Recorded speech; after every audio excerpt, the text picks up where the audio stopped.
So what's interesting is that I read a CBC article, and I'll link to it here, about how people are getting canceled across Canada from various positions, ranging from like university jobs, like as professors, to people working in restaurants, basically, um, for supporting Palestine. People are being canceled left and right for supporting Palestine. And I find that very interesting because if you were to believe Ben Shapiro or a lot of the normie conservative or alt-light or whatever you call them, those commentators, they would be saying that, like, well, the left are the ones behind cancel culture and the left support Palestine. So therefore it's like, you would think according to that definition, people would be canceled for supporting Israel, not for supporting Palestine. And yet the reverse is happening. And in this article, they quote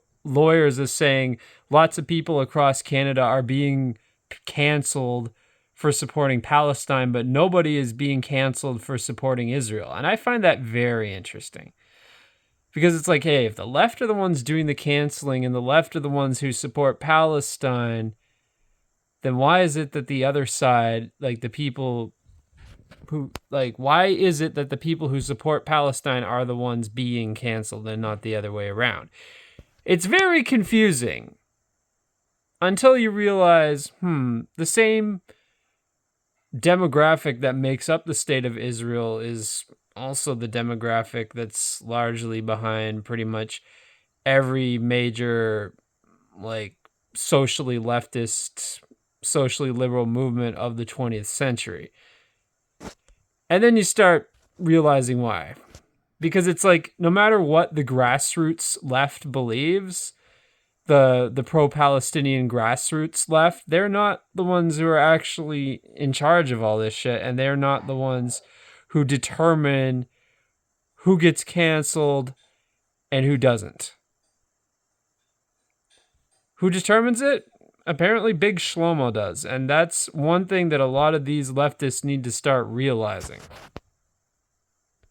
But moreover, it's really the right that needs the awakening here, because on one hand, they're correct that social liberalism is dominant in terms of cancel culture, in terms of being behind cancel culture and determining the overall discourse. However, they need to realize, hey, there's this one big exception here. For some reason, even if the majority of people who identify as left or liberal support Palestine, for some reason, this is the one case where their opinion isn't in line with cancel culture. It's the one case where people are actually getting canceled for holding the opinion that they hold.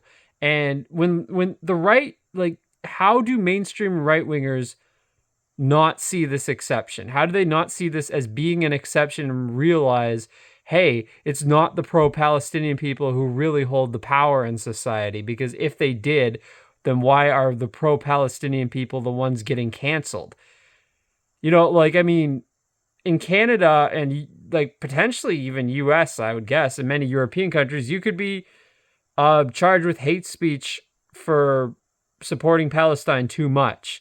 Or, like, you could even be charged with, like, supporting terrorism. I've never heard anyone charged with supporting terrorism for supporting anything that Israel's done. Like, even if somebody said they support killing as many Palestinian civilians as possible, I mean, they probably wouldn't be charged with anything for saying that, because that seems to be the mainstream pro-Israel position right now.